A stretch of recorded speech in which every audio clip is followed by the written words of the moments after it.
menaikkan setiap pujian kita bagi Tuhan. Saya undang saudara untuk bangkit berdiri. Kita naikkan pujian, bawa kepada-Mu.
setiap pujian kami di hadapan Engkau. Kami membawa seluruh hidup kami di hadapan Engkau. Sore hari ini Tuhan, biarkan kami memuji dan menyembah-Mu, sebab Engkau mengasihi kami, Engkau menyertai kami, bahkan Engkau menjadi pribadi yang tahu segalanya akan hidup kami. Itu sebabnya Tuhan, biarkan persembahan pujian, naik dan syukur kami kepadamu menjadi persembahan yang terbaik di hadapan Tuhan. Terima kasih, berkati pada sore hari ini kami semua yang melayani seluruh sidang jemaat yang ada. Tuhan berkati tanpa terkecuali dengan urapan yang daripada Tuhan. Kami buka dan kami melayani pada sore hari ini dalam nama Tuhan Yesus Kristus. Haleluya. Kita akan tetap berdiri. Shalom saudaraku. Shalom saudaraku. Haleluya, puji Tuhan. Mari saat ini kita mau bersama-sama datang ke baiknya Tuhan dengan hati yang penuh dengan pujian dan syukur. Kita naikkan pujian. Datanglah ke baiknya.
berdiri, kita akan bersama-sama naikkan pujian.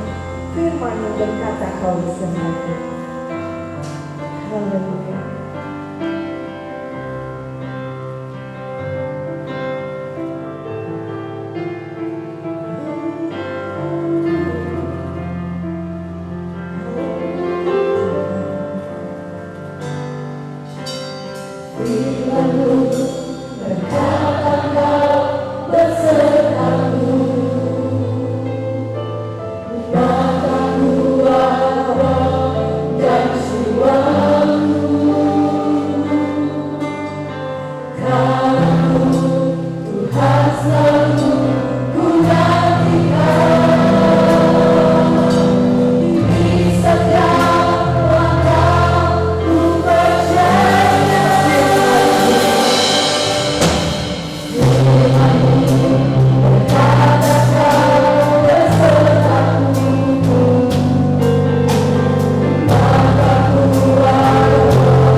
Sebentar kami mau mendengarkan kebenaran dari firman Allah. Mari Tuhan, Engkau hadir di tengah-tengah kami, memberkati dan mengurapi hamba-Mu yang akan menyampaikan firman-Mu Tuhan, dan nyatakan apa yang menjadi isi hati-Mu bagi jemaat-Mu di tempat ini Bapa. Biar hanya kuasa-Mu Tuhan yang bekerja di tempat ini, menguasai seluruh ruangan ini, juga ruangan hati kami Bapa. Kami fokuskan diri kami untuk kami menerima kebenaran firman-Mu, dan biarkan firman-Mu itu Tuhan boleh mengubahkan seluruh kehidupan kami Bapa. Terima kasih Yesus, terima kasih Tuhan. Kami sambut firman-Mu dengan penuh ucapan syukur di dalam nama Tuhan Yesus Kristus. Haleluya. Amin. Shalom Bapak Ibu Saudara yang terkasih dalam Tuhan Yesus Kristus. Selamat hari Minggu. Kiranya kita semua dalam damai sejahtera Allah. Baik, terima kasih. Saya mengucap syukur kepada Tuhan dan juga kepada Bapak Gembala yang mempercayakan pelayanan pada sore hari ini kepada saya. Kita akan lihat sore hari ini tema firman Tuhan yang akan saya sampaikan, kecil yang berdampak. Kenapa kecil yang berdampak? Karena seringkali kecil dianggap tidak bernilai. Kecil seringkali dianggap kurang mampu. Kecil seringkali dianggap tidak bermutu. Kecil seringkali dianggap tidak bisa berbuat apa-apa. Contoh, kalau kita lagi ngobrol-ngobrol, tiba-tiba anak datang, tiba-tiba, nggak boleh, anak kecil nggak bisa apa-apa. Kalau bapaknya lagi kerja, anaknya datang, pasti langsung bilang, udah sana aja anak kecil kamu. Tanpa kita sadari, kita sedang menganggap bahwa yang kecil itu tidak mampu. Kecil itu tidak memiliki dampak yang berarti, sehingga seringkali dianggap dilihat sebelah mata, kurang diperhatikan, dan tidak diperhitungkan sama sekali. Saya pernah nonton film Facing the Giant. Sebuah tim baseball. Jadi mereka pendatang baru tidak dianggap sama sekali. Tetapi akhirnya mereka bisa menjuarai turnamen tersebut karena apa? Walaupun mereka dianggap tidak mampu, mereka kecil, pendatang baru, anak-anak harus berhadapan dengan orang-orang yang besar. Tetapi mereka bisa menghadapi itu semua. Ini menunjukkan kepada kita bahwa kecil itu bisa menjadi sesuatu yang berdampak luar biasa. Kecil yang akan kita bicarakan pada saat ini adalah bukan berarti kecil itu tidak mampu, kecil itu tidak sanggup, atau kecil itu tidak bisa. Tetapi kecil yang kita bicarakan sore hari ini adalah kecil yang membawa dampak, kecil yang indah, kecil yang hebat, karena di dalamnya dia sanggup membuat mujizat-mujizat. Di dalam yang kecil itu sanggup menumbangkan raksasa dan bisa menghasilkan perkara-perkara yang besar. Pertanyaannya, kecil seperti apakah itu? Mari kita lihat bersama-sama. Hal yang pertama, kecil itu menjadi indah jika di dalam tangan Tuhan Allah. Kejadian pasal 2 ayat 7. Silakan yang bertugas untuk membacakannya. Kejadian 2 ayat 7. Ketika itulah Tuhan Allah membentuk manusia itu dari debu tanah dan mengembuskan nafas hidup ke dalam hidungnya. Demikianlah manusia itu menjadi makhluk yang hidup. Puji Tuhan. Bapak Ibu Saudara pernah ke belakang? Di mana tanah itu sebelum dibentuk menjadi batu bata diinjak-injak dulu, diperlakukan dengan tidak baik, dianggap sesuatu yang tidak berguna. Kita dari situ, debu tanah min hadamah ini berbicara tentang segumpal tanah liat yang sebenarnya dia tidak berharga, dia tidak bernilai, namun melaluinya manusia dibentuk. Jadi jangan sombong. Dari tanah liat aja kok, sombongnya minta ampun. Tanah liat, sesuatu yang tidak berharga.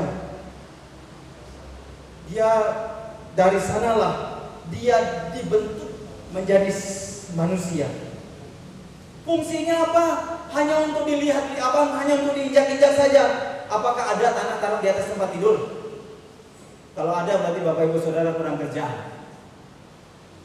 Adanya dia di mana? Untuk diinjak-injak saja, hanya dipakai ketika dibutuhkan. Kalau tidak dia tidak diperhatikan sama sekali. Tetapi di tangan Allah itu menghasilkan sesuatu yang hidup. Tanah itu dibentuk.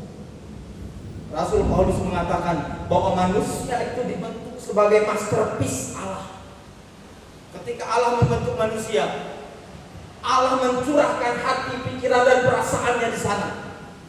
Karakter dan sifatnya Allah diletakkan di tangan yang dia buat, di tanah yang dia buat itu. Di tangannya mengukir, membentuk. Setelah semuanya jadi dan dianggapnya, oh ini sudah baik, kemudian dia mengembuskan nafas ke sana, sehingga tanah yang dibentuk itu menjadi tanah yang hidup. Jadi Bapak Ibu Saudara yang dikasihi dalam Tuhan Yesus Kristus, jangan pusing. Kita mau hitam kek, mau putih, mau sawo mateng, sawo busuk, mau keriting lurus, mau tinggi, mau pendek. Ingat, kalau kita ada di dalam tangan Allah, kita akan menjadi indah. Tidak peduli siapa kita. Tetapi kalau kita mau serahkan hidup kita dalam tangan Tuhan, kita pasti akan menjadi hebat. Bapak Ibu Saudara, ketika dulu saya pernah dengar cerita, orang kalau diciptakan itu Allah membuat manusia itu sama seperti ketika Allah membuat kemudian masukin ke oven. Pertama Allah masukkan, ditinggal lama keluar gosong. Jadilah mirip orang daerah Indonesia Timur. Kemudian yang kedua, dia ciptakan lagi, terlalu cepat diangkat. Jadilah orang Cina, putih-putih. Nah, yang terakhir dilihat, ditungguin sampai benar-benar. Nah, jadilah orang Jawa. Kulitnya tidak hitam, tidak gelap, atau tidak putih. Oleh sebab itu, firman Tuhan mengatakan kepada kita pagi hari ini, hal yang pertama, kecil itu menjadi indah jika di tangan Tuhan Allah. Karena apa? Manusia tidak diciptakan sama seperti cerita yang saya sampaikan tadi. Manusia diciptakan seturut gambar dan rupa Allah. Oleh sebab itu kita harus berbangga bahwa kita yang kecil ini berharga di mata Tuhan. Hal yang kedua, Keluaran pasal 4 ayat 17.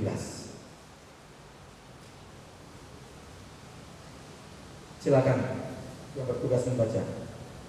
Keluaran 4 ayat 17. Dan bawalah tongkat ini di tanganmu, yang harus kau pakai untuk membuat tanda-tanda mujizat. Kalau kita perhatikan pasal 4 ini, ayat 3 sampai ayat 4, Tuhan bilang sama Musa, Musa pergi ke Firaun supaya umatku dibebaskan dari sana. Tapi Musa bilang tidak bisa, aku ini tidak fasih lidah. Aku tidak fasih lidah Tuhan. Kemudian dia bilang, apa yang ada dalam tanganmu? Tongkat, buang. Ketika dibuang jadi ular. Musa kaget, dia lari. Kemudian Tuhan bilang, ambil, ambil. Kemudian dia bilang, aku tetap tidak bisa Tuhan. Bawa Harun bersama engkau, biar dia berbicara. Ketika Musa sudah mau pergi, Tuhan berkata, bawalah tongkat yang ada padamu. Ketika saya selidiki, tongkat yang dibilang oleh Allah yang ada pada tangan Musa itu adalah tongkat hanya sebatang kayu yang panjang. Zaman sekarang itu hanya dipakai oleh seorang gembala atau orang-orang rendahan. Ini bukan tongkat pendek yang dipakai oleh jenderal. Bapak Ibu Saudara perhatikan, kalau jenderal itu ada tongkatnya pendek. Itu tongkat komando. Ketika tongkat itu terangkat, semua orang harus patuh. Tetapi tongkat yang dibawa oleh Musa ini adalah tongkat yang biasa-biasa saja. Seringkali dipakai oleh orang yang sudah tua, dipakai oleh orang yang sudah usul untuk menyangga tubuhnya supaya dia bisa berdiri tegak. Tidak bisa untuk apa-apa. Hanya dipakai oleh seorang gembala. Tetapi kecil itu sanggup membuat hal-hal ajaib jika dipilih oleh Tuhan. Ketika Tuhan bilang bawa tongkatmu. Karena apa? Melalui tongkat itu yang sudah dipilih Tuhan, tongkat itu sanggup merubah padang gurun menjadi taman Tuhan. Tongkat yang jelek itu, yang tidak berharga, yang kecil itu, melaluinya laut bisa dibelah menjadi dua. Dan melaluinya pula menentukan kemenangan di dalam peperangan. Bahkan gunung batu yang keras, yang kering, sanggup mengeluarkan air ketika disentuh oleh tongkat itu. Bapak Ibu Saudara, firman Tuhan mengingatkan kita, apa yang ada pada diri kita pada saat ini, jika kita serahkan sama Tuhan untuk pekerjaan Tuhan, maka hasilnya luar biasa. Seringkali kita menganggap, Tuhan aku gak punya apa-apa, Tuhan aku gak bisa bantu pelayanan, aku gak punya uang, aku belum kaya, nanti kalau udah kaya aku bantu pelayanan Tuhan. Kalau kaya, kalau gak kaya-kaya, berarti gak melayani Tuhan. Wah aku gak bisa nyanyi, ngomong aja fals kok, sehingga tidak mau melayani Tuhan. tidak mau menyerahkan apa yang ada pada dirinya untuk pekerjaan Tuhan. Apa yang ada pada diri kita, serahkan. Maka melalui itu Tuhan akan membuat perkara-perkara yang ajaib. Hal yang ketiga, 1 Samuel 17 ayat 40. Kecil itu dahsyat jika dalam nama Tuhan mampu menumbangkan raksasa. 1 Samuel 17 ayat 40. 1 Samuel 17 ayat 40. Lalu Daud mengambil tongkatnya di tangannya, dipilihnya dari dasar sungai 5 batu yang licin, dan ditaruhnya dalam kantung gembala yang dibawanya, yakni tempat batu-batu. Sedang kubannya dipegangnya di tangannya. Demikianlah ia mendekati orang Filistin itu. Konteks dari pasal 17 ini adalah bangsa Israel sedang dalam kegundahan. Bangsa Israel sedang dalam masa putus asa. Karena apa? Mereka harus berhadapan dengan panglima perang dari orang Filistin, yaitu Goliat. Goliat yang sudah dari kecil dilatih untuk berperang, sehingga ketika dia tumbuh dewasa, lembaga tubuhnya, keterampilannya, dan juga kemampuan untuk berperang itu sangat mumpuni. Dia sering mengejek-ngejek bangsa Israel. Tentara-tentara, mari siapa yang mau mati, maju. Bangsa Israel ketakutan. Bahkan kakak-kakaknya, mas-masnya si Daud itu aja yang sudah latihan perang terus-terusan tidak berani. Tingginya 3 meter lebih, baju jirahnya tinggi 50-an kilo. Dia ahli berperang. Senjatanya tidak cuma satu. Daud berkata, engkau mendatangi aku dengan pedang, dengan lembing, dan dengan tombak. Belum lagi untuk pertahanan tubuhnya, perisai.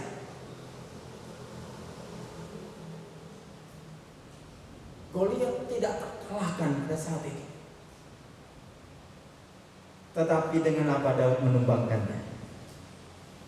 Hanya dengan batu kecil. Tidak dengan hal yang besar. Tidak dengan senjata api.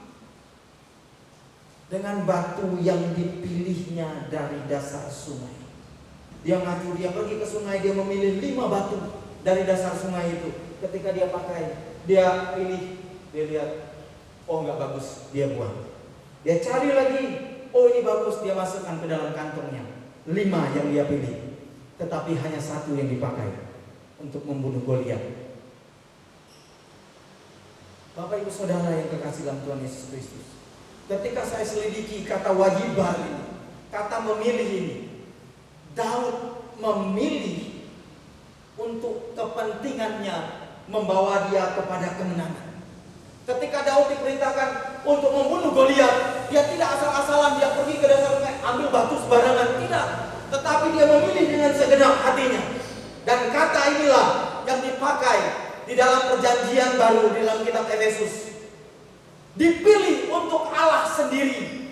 Kita dipilih oleh Allah untuk diselamatkan. Jadi ketika Allah memilih kita, adalah Allah memilih untuk kepentingan dirinya sendiri. Kata ini juga dipakai sama seperti ketika untuk memilih mengambil seorang istri. Saya yakin bapak-bapak dulu kalau ngambil istri nggak tutup mata kan? Ini aja bawa ke Pak Pendeta. Enggak, pasti dilihat dulu mukanya. Oh bagus. Oh begini, oh begini, oh begini. Dipakai sama seperti ketika utusan dari Abraham untuk mencarikan Ishak, seorang istri. Pilih yang seperti ini. Kata itu dipakai. Ingat, kita dipilih oleh Allah untuk Allah sendiri. Kecil itu dahsyat di dalam nama Tuhan, mampu menumbangkan raksasa. Ketika Daud diperhadapkan dengan Goliat, dia pergi maju ke depan sambil berlari. Dia berkata, engkau mendatangi aku dengan pedang, engkau mendatangi aku dengan lembing dan tombak, aku mendatangi engkau dengan nama Tuhan semesta alam. Ketepel.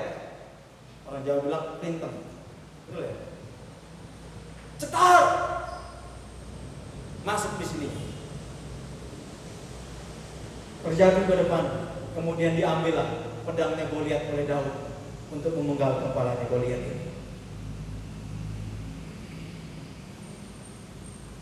Bisa jadi kita kecil. Bisa jadi kita tidak punya apa-apa. Bisa jadi kita tidak berharga sama seperti batu di bawah dasar sungai yang dipilih oleh Daud itu. Tetapi ingat, Allah sudah memilih kita. Allah memilih kita untuk menjadi pemenang, bukan menjadi pecundang. Allah memilih kita untuk menjadi anak, bukan hamba. Allah memilih kita untuk menjadi kepala dan bukan ekor. Oleh sebab itu, biarlah kita yang kecil ini menjadi dahsyat karena dalam nama Tuhan. Siapakah kita?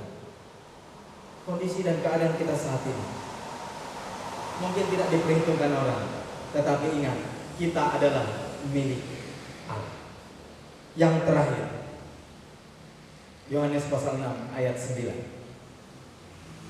Kecil itu menjadi besar jika diserahkan ke dalam tangan Tuhan.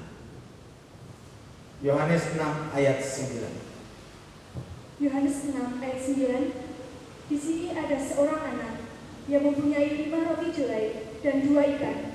Tetapi apakah artinya itu untuk orang sebanyak ini?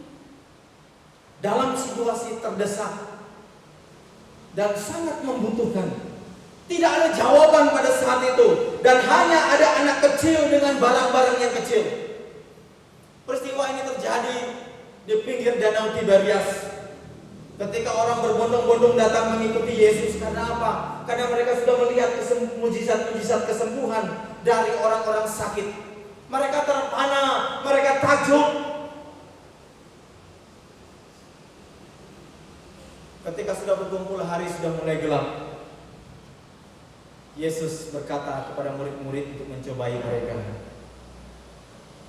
Bagaimana memberi mereka makan? Filipus datang dan berkata, ada perhitungan matematis di sana. Roti seharga 200 dinar saja tidak akan sanggup memberi makan mereka. Karena firman Tuhan berkata, narasi Alkitab berkata di sana, ada 5.000 orang laki-laki. Laki-laki itu dihitung dewasa, 30-an tahun.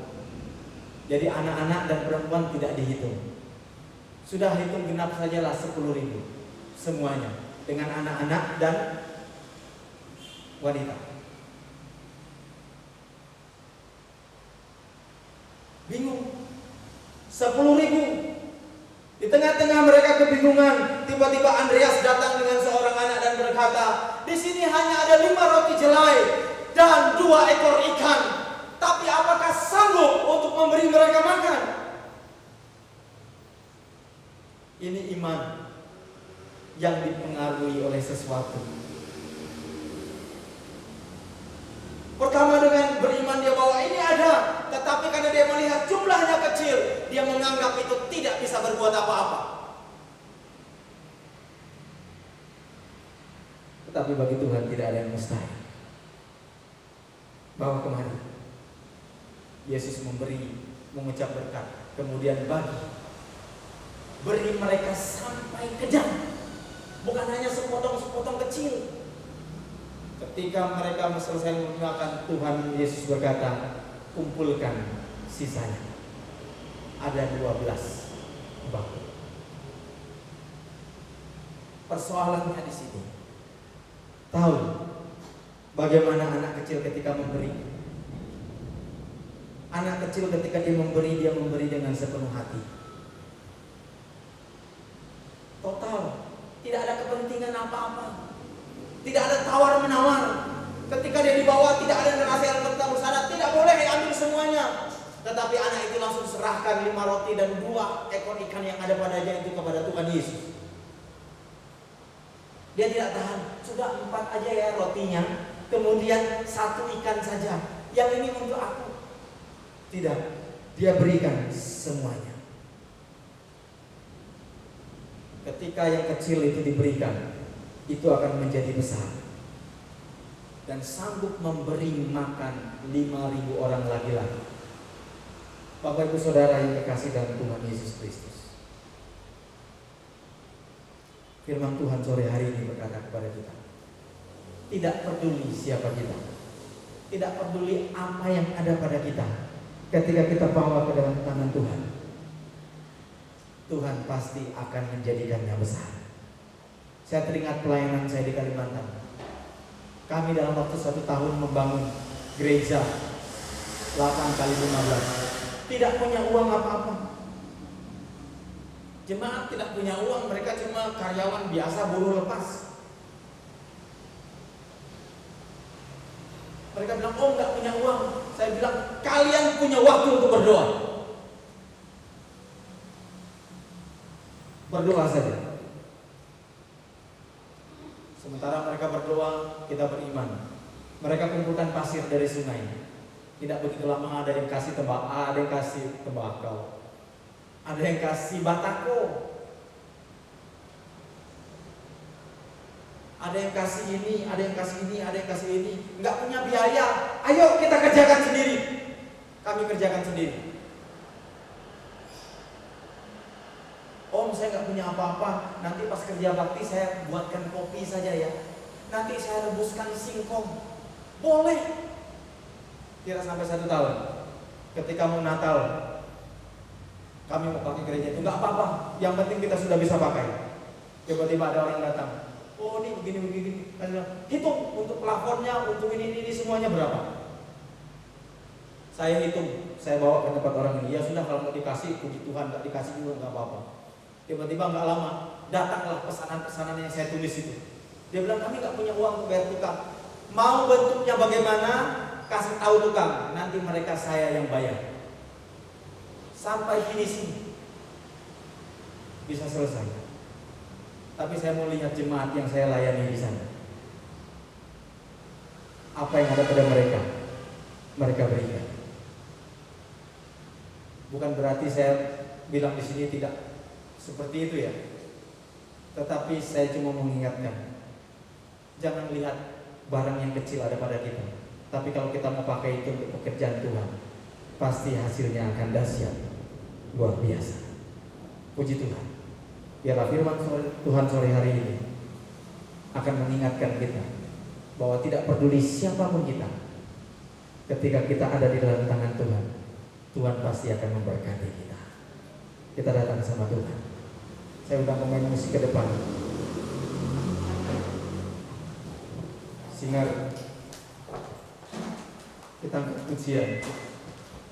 Bagi Tuhan tak ada yang mustahil.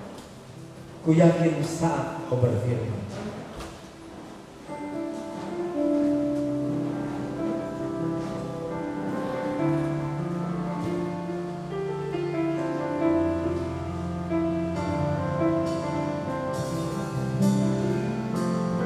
ku yakin saat Kau berfirman, ku menang saat Kau bertindak. Hidupku hanya ditentukan oleh perkataanmu.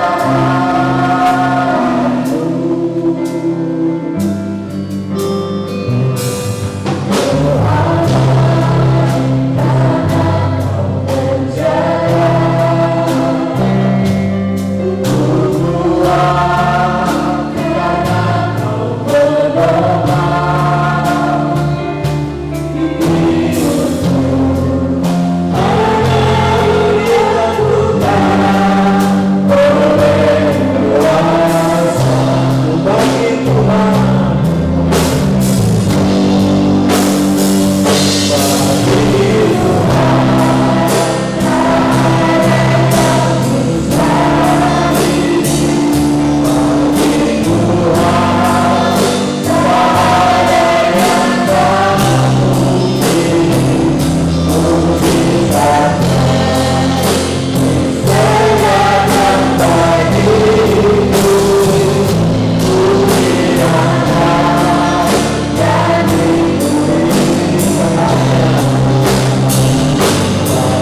Tuhan pada hari ini dalam kepada kita, bahwa kecil itu menjadi indah jika dia di dalam tangan Tuhan Allah.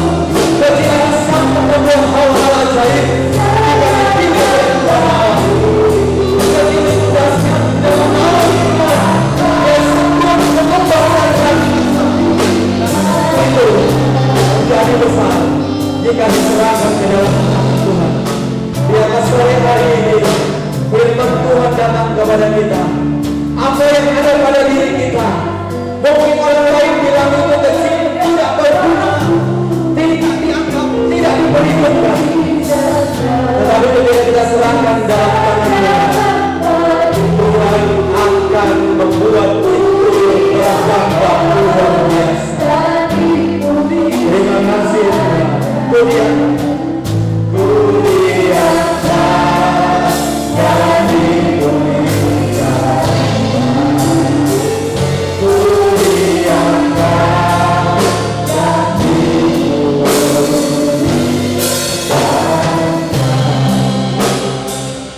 Berdoa untuk firman Tuhan. Kami ucap syukur dan terima kasih oleh sebab kasih kemurahan Tuhan dalam kehidupan kami. Saat sore hari ini Tuhan firman-Nya bersabda Tuhan melalui hamba-Mu untuk kami tetap percaya Tuhan. Walaupun kami kecil, tapi kami harus yakin dan percaya. Ketika kami ada di dalam tangan Tuhan, kami boleh menjadi besar. Hidup kami boleh menjadi berkat bagi banyak orang. Hidup kami boleh dimenangkan. Terima kasih Tuhan, terima kasih untuk firman-Mu saat sore hari ini. Kami tahu Tuhan dalam setiap hari kami masih banyak sekali memiliki kekurangan, tapi kami yakin dan percaya Roh Kudus akan memampukan setiap kami. Walaupun kami kecil Tuhan, tapi kami percaya Engkau sendiri akan memberkati kami, menguatkan kami sehingga kehidupan kami Tuhan boleh menjadi berkat bagi banyak orang. Terima kasih Tuhan, kami mengucap syukur pada saat sore hari ini. Sebentar Tuhan, anak-anak-Mu akan memberikan persembahan juga Tuhan. Kiranya Tuhan memberkati setiap tangan yang terulur. Kiranya Tuhan memberkati setiap anak-anak-Mu. Terima kasih Tuhan, kami sudah berdoa dan mengucap syukur di dalam nama Tuhan Yesus Kristus. Haleluya. Amin. Puji Tuhan, sebelum kita tutup ada pengumuman. Silakan Mas.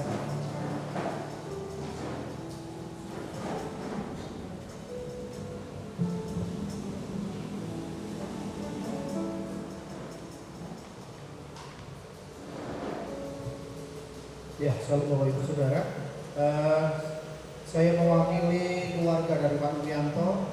Pada saat ini beliaunya tidak bisa menyampaikan sendiri, jadi Pak Nuryanto menyampaikan ucapan terima kasih kepada Bapak Ibu Gembala, juga kepada seluruh jemaat GPD Anugerah Raji yang sudah membantu terselenggaranya pemberkatan nikah Saudara Satya dan Saudari Esti kemarin tanggal 11 Agustus.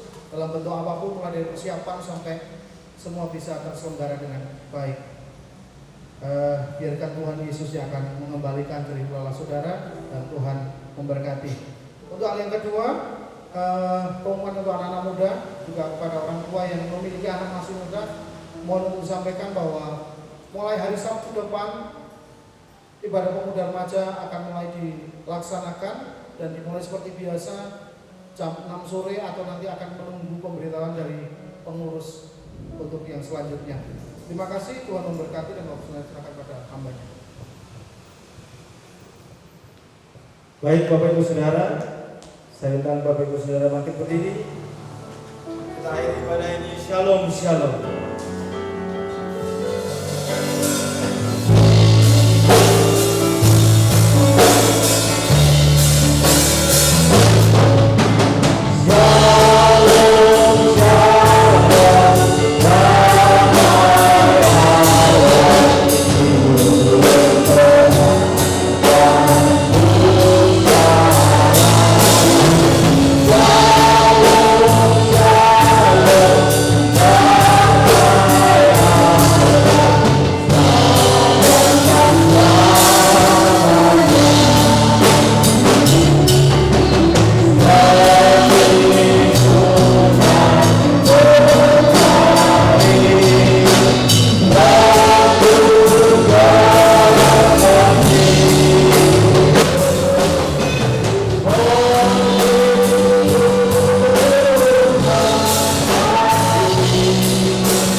Kami yakin dan percaya bahwa ibadah kami yang sedang kami kerjakan adalah ibadah yang berkenan di hadapan Tuhan. Ibadah yang menyenangkan hati Tuhan, karena kami mempersembahkan tubuh kami sebagai persembahan yang hidup di dalam kebaktian ini. Terima kasih kami sudah mendengarkan kebenaran firman-Mu.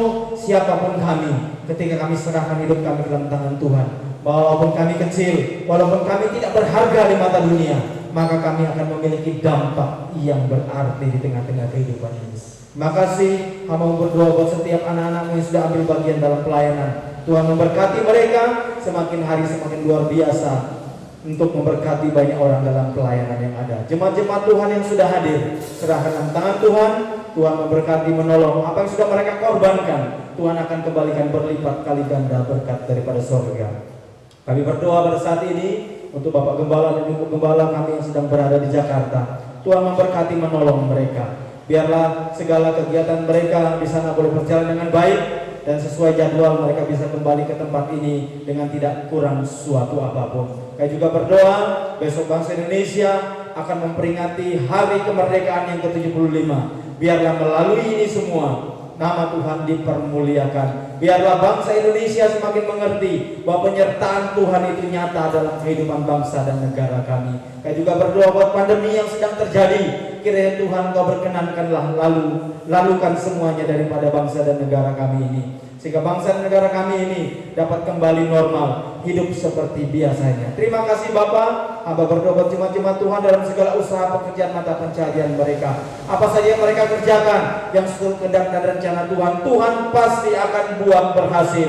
Yang sakit Tuhan sembuhkan, yang sedang susah Tuhan berikan penghiburan, yang sedang masalah Tuhan berikan kemenangan, yang sedang dalam pergumulan Allah berikan jalan keluar, yang sedang putus asa Tuhan berikan pengharapan yang baru.